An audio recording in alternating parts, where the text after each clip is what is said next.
दोस्तों आपका स्वागत है एलएलबी शिक्षा के विधि ज्ञान में। हम यहाँ पर लेकर आए हैं एलएलबी के कुछ महत्वपूर्ण टॉपिक को, जिसमें हम लोग पढ़ेंगे संविदा विधि के पूरे एक एक टॉपिक को ध्यान से कवर करेंगे। और वहाँ उसका पीडीएफ और नोट्स पाने के लिए आप हमारे सोशल मीडिया चैनल को फॉलो करेंगे। तो पहला हम लोग पढ़ेंगे संविदा की परिभाषा। तो हम देखेंगे संविदा की परिभाषा क्या है। तो पहला आपका संविदा की परिभाषा में भारतीय संविदा अधिनियम 1872 की धारा 2H में 1872 धारा 2H में संविदा की परिभाषा दी गई है। इसके अनुसार वो करार जो विधि द्वारा परिवर्तनीय हो संविदा कहलाता है। जो विधि द्वारा परिवर्तनीय, ऐसे करार जो विधि के द्वारा परिवर्तनीय हो संविदा कहलाता है। अब कुछ विधि शास्त्रियों के द्वारा हम लोग देखेंगे संविदा के महत्वपूर्ण परिभाषाएं को। तो पहला आप लोग देखेंगे सामंत के अनुसार। पहला विधि शास्त्री आप देखेंगे सामंत के अनुसार। तो सामंत में क्या कहा है, संविदा ऐसा करार है जो दो पक्षों के बीच दायित्व का सृजन करता है। मतलब दो लोग रहेंगे तभी कोई संविदा का निर्माण हो सकता है, बिना दो पक्षों के कोई भी संविदा का निर्माण नहीं हो सकता है।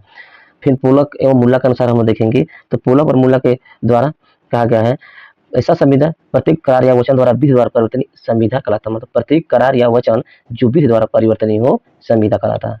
जो विधि द्वारा क्या है, परिवर्तनीय है, संविदा कहलाता है।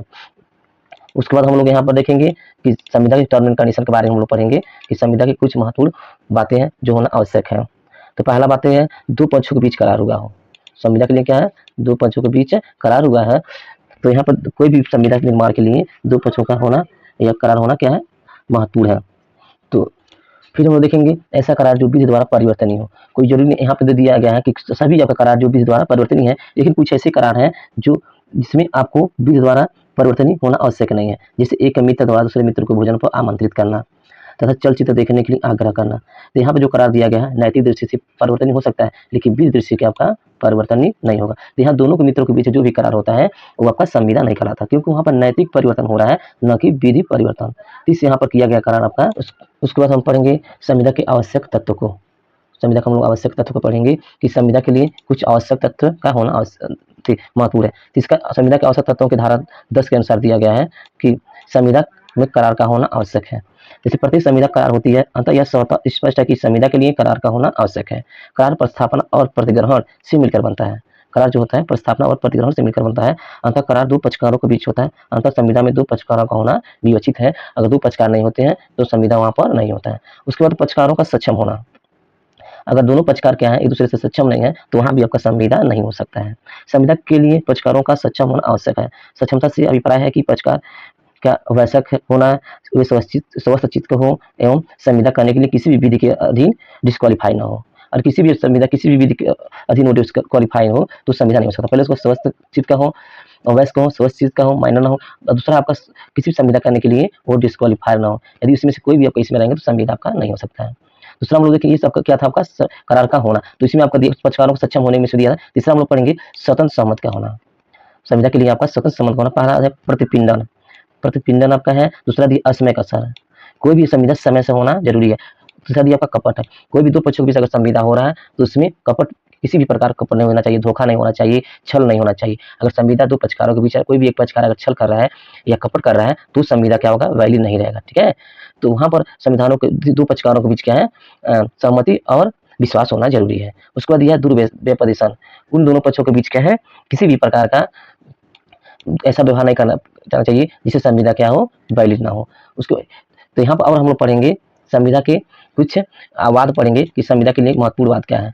तो पहला आपका वाद है भावरा डमरू रेलवे बनाम स्टेट ऑफ महाराष्ट्र, जो आपका केस था सन 2005 में हाईकोर्ट 3330 का वाद था। तो इसमें चौथा हम लोग देखेंगे संविदा के कुछ आवश्यक तत्व। संविदा के लिए करार का प्रतिफल का होना आवश्यक है। करार के लिए प्रतिफल का होना आवश्यक। कोई भी संविदा के लिए अगर प्रतिफल नहीं है तो संविदा क्या आपका संविदा नहीं कहलाएगा, यह संविदा का वैलिड नहीं हुआ। तो कोई भी संविदा के लिए प्रतिफल का होना आवश्यक है। पहला विधि द्वारा निषिद्ध ना हो। कोई भी संविदा का प्रतिफल तभी होगा जो विधि द्वारा निषिद्ध ना हो या विधि द्वारा रोका नहीं गया हो, वो विधि के प्रावधानों को निष्फल न करता हो। अगर वो विधि के प्रावधानों को निष्फल करेगा तभी वो संविदा क्या होगा, वैलिड नहीं होगा। वो कपटपूर्ण ना हो, किसी भी प्रकार का अगर कपटपूर्ण होगा तो संविदा का क्या होगा, प्रतिफल नहीं होगा या वैलिड नहीं होगा।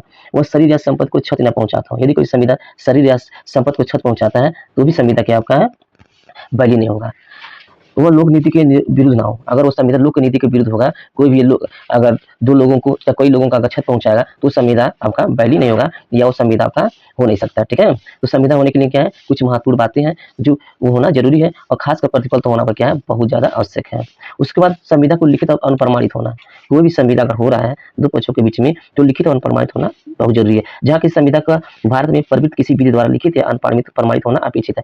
अगर हम वही विदेश की बात करेंगे, तो विदेश में आपका लिखित होना आवश्यक नहीं है, लेकिन आप लोग भारत की बात करेंगे, तो भारत में क्या आपका संविदा का लिखित होना आवश्यक है, ठीक है? तो भारत में क्या संविदा का लिखित होना आवश्यक है, वहाँ तथा यह अनप्रमाणित किया जाना अपेक्षित है। वहाँ उसका लिखित अनप्रमाणित होना आवश्यक है, परंतु ये आवश्यक नहीं है कि संविदा एक सदैव लिखित हो। कोई जरूरी नहीं है कि संविदा सदैव लिखित हो, ये मौखिक भी हो सकता है अथवा कभी-कभी तथ्यों परिस्थितियों से इसका निष्कर्ष निकाला जा सकता है। तो कोई जरूरी नहीं है संविदा क्या हो, लिखित हो और आपको वैलिड हो, लिखित हो। इस प्रकार हम लोग देखें संविदा क्या है, संविदा के आवश्यक तत्व क्या है और एक संविदा होने के लिए क्या-क्या आपका जरूरी है। अब हम लोग आगे हम लोग कोई आपको सीरीज आएगा जिसमें हम लोग प्रस्ताव देखेंगे, स्वीकृत देखेंगे, वचन देखेंगे, प्रतिफल और करार देखेंगे, जो संविदा के लिए क्या आवश्यक है, मतलब कितना आवश्यक है, इसके बारे में हम लोग पढ़ेंगे। तो इसका सभी का प्लेलिस्ट आपका वीडियो के डिस्क्रिप्शन दिया जाएगा। आप वीडियो को और ज़्यादा देखने के लिए इस चैनल को सब्सक्राइब कर दें, लाइक और शेयर करना ना भूलें। और हमारे सोशल मीडिया को पाने के लिए इसके डिस्क्रिप्शन बॉक्स में दिया गया है, आप सोशल मीडिया फॉलो करेंगे, वहाँ से भी आपको हर प्रकार की सहायता की। आप व्हाट्सएप पर हमारे हाई भेजेंगे, आपको इसका पीडीएफ नोट्स और आपको बुक भी का पीडीएफ भी मिल जाएगा, और जो पेपर हो रहा है होने वाला उसका भी हम लोग पीडीएफ दे देंगे, ठीक है? तो आप लोग लाइक, सब्सक्राइब और शेयर करना ना भूलें।